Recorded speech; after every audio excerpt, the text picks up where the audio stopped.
Rohingya को बचाने का काम वो खुद करता है दिल्ली में। आज वो अगर भारतीय जनता पार्टी के साथी जो बता रहे हैं कि वो अगर उत्तर प्रदेश के साथियों को, बिहार के साथियों को दिल्ली में रोहिंग्या की तुलना दे रहा है, तो निश्चित रूप से पाकिस्तान से मिला हुआ है। उनको बताने का काम किया कि उत्तर प्रदेश, बिहार के लोगों को जिस प्रकार से वो करप्टेड बता रहे हैं, पहले अपने आप में झांक के देखिए कि आप कितने बड़े करप्टेड।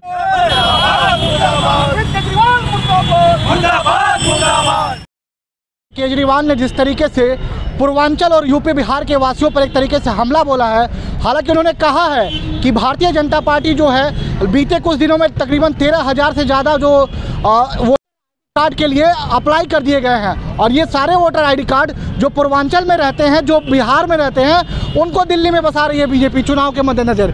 इसके लिए आज बीजेपी यहाँ पर गोरखपुर में पुतला दहन की अरविंद केजरीवाल के। इनसे बात कर लेते हैं कि यहाँ से जिस तरीके से आज दिल्ली में मनोज तिवारी के नेतृत्व में बीजेपी आम आदमी पार्टी के संयोजक अरविंद केजरीवाल के घर की तरफ रुख करती है, तो बीजेपी यहाँ पुतला दहन करती है। आपका बहुत बहुत स्वागत है। और यहाँ से पुतला दहन दिल्ली चुनाव पर कितना असर पड़ सकता है?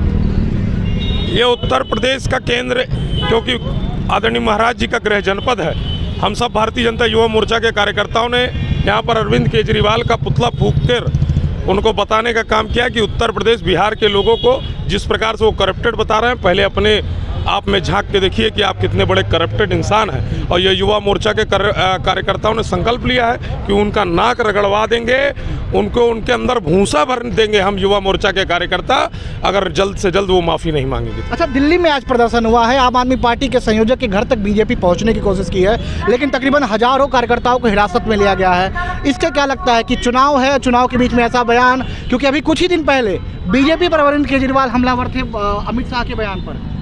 ये अरविंद केजरीवाल जी बेफालतू एक नंबर के करप्टेड आदमी है। मुझे याद है जब अन्ना हजारे के साथ वो अनशन किया करते तो उस समय कहते थे कि हम राजनीति में नहीं आएंगे, और राजनीति में आकर पूरी दिल्ली को गंदा कर रखा है।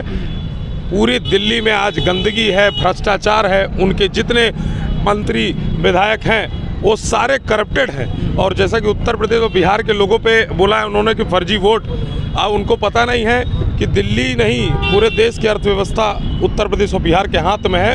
उनको ये समझना होगा और उनको माफ़ी मांगना होगा। दिल्ली और की अर्थव्यवस्था यूपी और बिहार के हाथ में है, दिल्ली में पुतला दहन संदेश दिल्ली पर। देखिए, पुतला दहन केवल संदेश नहीं है, ये आदेश है कि उत्तर प्रदेश की जनता और पूर्वांचल के लोग यह बता रहे हैं कि केजरीवाल जी आप भ्रष्टाचारी थे, आपको भ्रष्टाचारी का सबूत इस आधार पे मिला कि आप इतने दिन जेल में रह के आए, और आज पूर्वांचल के लोगों को आप भ्रष्टाचारी बता रहे हैं। यह बताता है कि उत्तर प्रदेश का और दिल्ली का, उत्तर प्रदेश के लोग दिल्ली की राजनीति में हस्तक्षेप करेंगे, और दिल्ली की राजनीति में एक ऐसी स्पष्ट और स्पष्ट सरकार आएगी जो भ्रष्टाचार मुक्त होगी, जो भारतीय जनता पार्टी के साथ देश में उत्तरोत्तर विकास की जो उत्तर प्रदेश में रथ चल रही है वो अब दिल्ली में भी चलने को तैयार हो गई। यह उनकी भाषा आज स्पष्ट कर दी है, क्योंकि उत्तर प्रदेश और बिहार के लोग पूरे भारत में अपनी छाप छोड़ने का काम करते हैं, और कहीं ना कहीं वो इतने दिन सरकार चलाएं उसका कारण भी ये पूर्वांचली ही थे।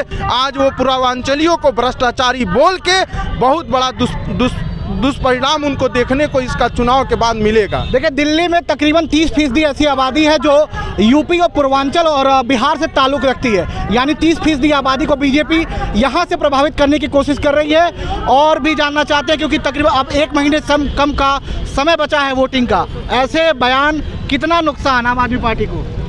आम आदमी पार्टी के नुकसान की अगर आप बात करें तो मुझको तो ऐसा लगता है दिल्ली की जनता एक सिरे से उनको नकारने वाली है, और उनको भारतीय जनता पार्टी युवा मोर्चा ने जो आज पुतला दहन का कार्यक्रम किया है, ये आंदोलन यूं ही नहीं थमने वाला। उनको भारत छोड़वाने का काम भारतीय जनता पार्टी युवा मोर्चा के साथी करेंगे। उनको भारत छोड़वाएंगे, माफी मंगवाएंगे, नाक रगड़वाएंगे उनको। उन्होंने रोहिंग्या तक की तुलना की थी कि यूपी बिहार के जो लोग हैं वो रोहिंग्या से तरीके से आके यहाँ पर रह रहे हैं, यानी बांग्लादेशी रोहिंग्या की तुलना पूर्वांचल के लोगों से, बिहार के लोगों से अरविंद केजरीवाल ने की। रोहिंग्या को बचाने का काम वो खुद करता है दिल्ली में।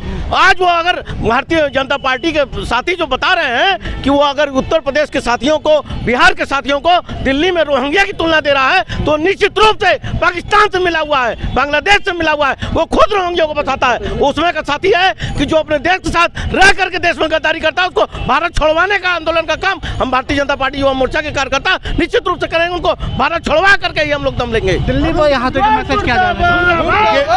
हमारे यहाँ यूपी बिहार में कहावत है कि सुपुआ तो बोले छलनिए बोले मैं 72 छेद।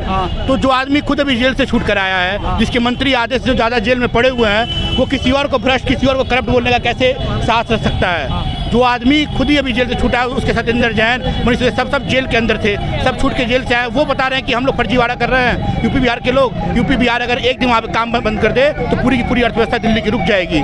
और ये इस बार संदेश जो दिल्ली में दिया जाएगा, इस बार केजरीवाल का सुपड़ा साफ होगा। तो तकरीबन 1 महीने से कम का समय बचा हुआ और 30% ऐसी आबादी है जो दिल्ली में पूर्वांचल और यूपी बिहार के मतदाता के रूप में निवास करती है। यानी बीजेपी ने यहाँ से साफ तौर पर 30% वोटर्स को साधने की पूरी कोशिश की है। जिस तरीके से आम आदमी पार्टी के संयोजक और दिल्ली के पूर्व मुख्यमंत्री